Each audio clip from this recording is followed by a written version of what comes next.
सिद्ध सेवाधाम मांडण में 5 दिवसीय पांचकुंडीय अग्नि तपस्या पूरी होने पर भजन संकीर्तन एवं भंडारे का हुआ आयोजन। आप देख रहे हैं न्यूज़ 15 लाइव और मैं हूं आपका होस्ट नवीन जेवरिया। अब रुक करते हैं कोटपुतली बहरोड जिले के मांडण नगर पालिका का, जहां आज सिद्ध सेवाधाम मांडण में विख्यात हरियाणवी लोक गायक कलाकार के पांचकुंडीय 5 दिवसीय अग्नि तपस्या गुरुदेव अनिल पुरोहित के सानिध्य में संपन्न करने पर आज भजन संकीर्तन एवं भंडारे का आयोजन किया जा रहा है। आपको बता दें कि सिद्ध सेवाधाम मंडन के महंत अनिल पुरोहित के सानिध्य में विख्यात हरियाणवी लोक गायक कलाकार ने 5 दिवसीय पांचकुंडीय अग्नि तपस्या यहां पर संपन्न की है। अग्नि तपस्या संपन्न होने पर यहां पर भजन संकीर्तन कार्यक्रम एवं भंडारे का आयोजन भी किया जा रहा है। 5 दिवसीय पांचकुंडीय अग्नि तपस्या पूरी होने पर हमने विख्यात हरियाणवी लोक गायक कलाकार अमित चौधरी से बात की, तो उन्होंने बताया कि उनका अध्यात्म की राह पर आने का केवल प्रयोजन आत्मिक शांति है। साथ ही अमित चौधरी ने कहा कि हमें अध्यात्म की राह पर चलते हुए ग्रस्त जीवन को चलाते हुए गुरु की संगत में रहना चाहिए। वहीं सिद्ध सेवाधाम मंडन में भजन संकीर्तन एवं भंडारे का आयोजन किया गया, जिसमें आसपास के बड़ी संख्या में श्रद्धालु पहुंचकर बाबा से दर पर अपनी हाजिरी लगाते हुए प्रसाद ग्रहण किया। आपको बता दें कि यहाँ पर सिद्ध सेवा धाम में 5 दिवसीय अग्नि तपस्या पूरी होने पर आज महंत अनिल पुरोहित ने उपस्थित श्रद्धालुओं से कहा कि ग्रस्त जीवन के साथ साथ उन्हें धर्म को भी अपनाना चाहिए। साथ ही गौ गीता गंगा छोटा सा भंडारे का आयोजन की किया अपनी गया हिंदू सनातन संस्कृति में महत्ता है, इनको कभी भी नहीं भूलना चाहिए। साथ ही अपने माता पिता एवं गुरुजनों का मान सम्मान धीरे धीरे सभी भी करना चाहिए। कितने दिन की तपस्या थी और ये 5 तपस्या का क्या कुछ उद्देश्य था?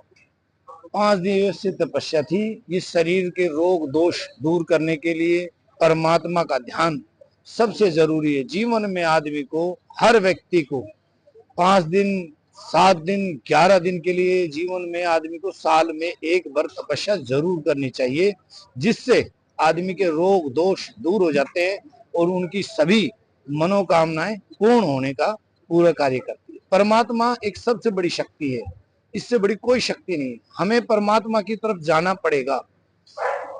गुरुदेव, अभी हरियाणवी लोक गायक कलाकार अभी अपने चरम पर हैं और ऐसी अफवाह है कि बाबा जी बनने जा रहे हैं, तो उनको लेकर के क्या कहना है आपका? ऐसा कुछ भी नहीं है। ये सनातन के प्रति भक्ति भावना बढ़ाने का काम कर रहा है, ना कि झुकाने का। ये जीवन में अच्छा कार्य कर रहा है, बल्कि इनकी मदद करने के लिए कुछ लोग तक हैं, ऐसे गंदे हैं जो बिना बात की कमेंट करते हैं। उनको ये नहीं पता पूजा पाठ कर्म क्या है, क्योंकि वो कभी मंदिर तो जाते नहीं, उनको मंदिर का महत्व भी नहीं पता, त्याग तपस्या का तो इनको पता ही नहीं। वर्तमान समय में कहीं ना कहीं सनातन हिंदू धर्म में कुछ भ्रांतियां भी आ रही हैं और कुछ उसमें हम ये कह सकते हैं कि सामाजिक रूप से कुरीतियां आ गई है, तो उसको लेकर के आप क्या कहना चाहिए? देखो, मैं तो यही कहना चाहूंगा, कुरीतियां नहीं, इंसानियत जगह रखो। आदमी जब तक इंसानियत नहीं जगाएगा, जब तक कुछ नहीं हो पाएगा।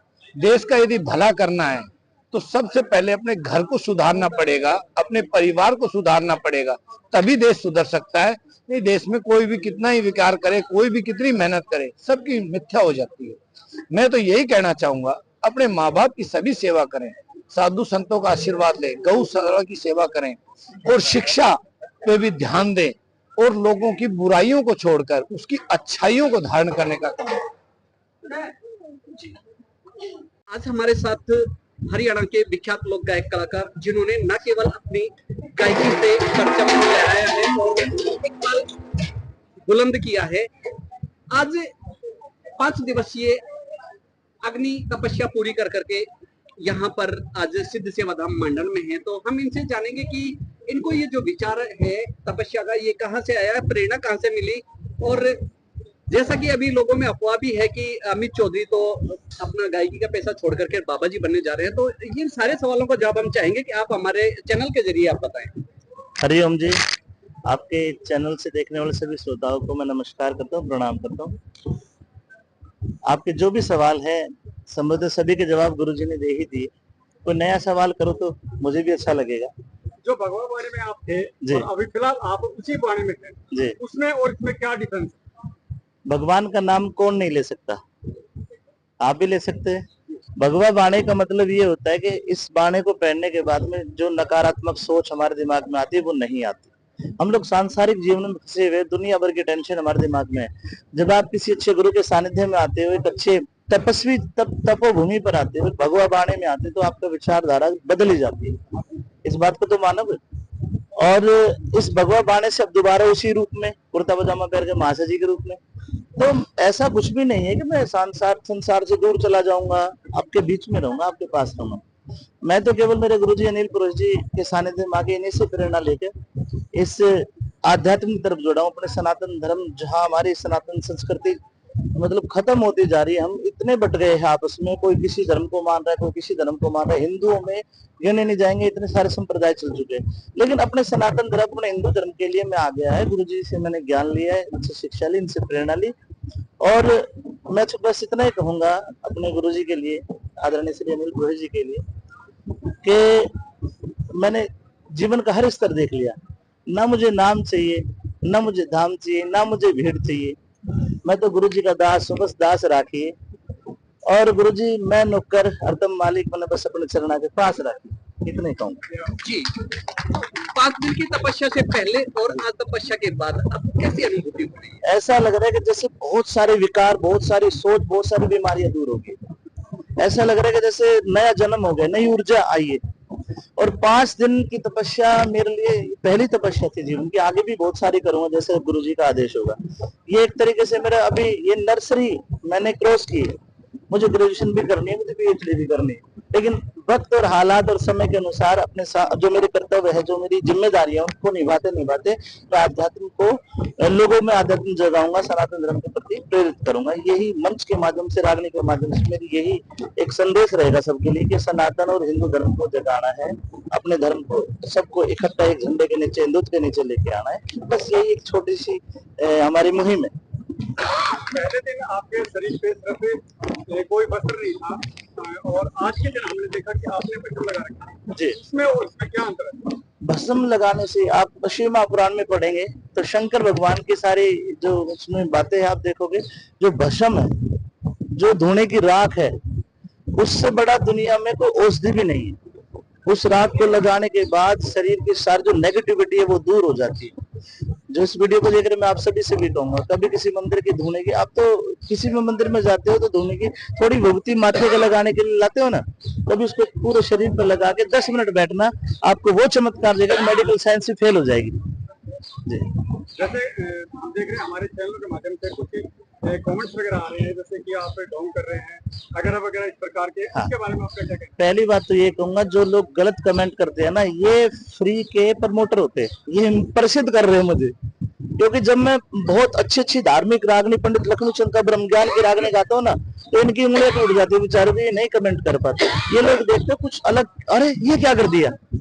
और जो लोग इस प्रकार की बातें कर रहे हैं मेरे खिलाफ, मैं तो ये कहूंगा वो हिंदुत्व के खिलाफ और सनातन के खिलाफ है। बहुत से लोग कह रहे कि मैं तो भाई पहले बागेश्वर धाम की बुराई करता था, मैं तो किसी उस धर्म की बुराई करता था। देखो, हो सकता है कि मुझ में कम ज्ञान रहा हो, अल्प ज्ञान रहा हो, गुरु जी के सानिध्य में आकर वो ज्ञान पूरा हो गया।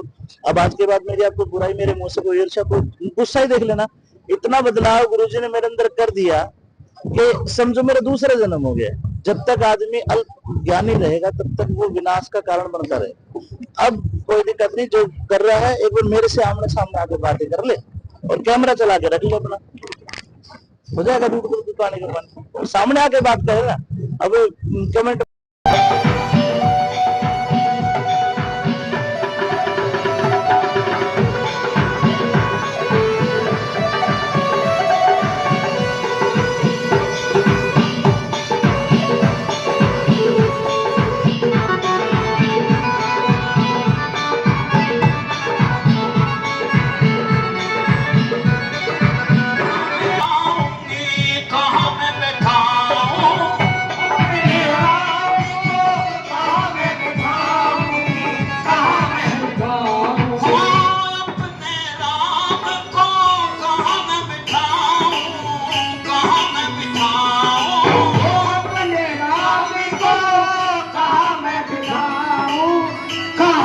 पिता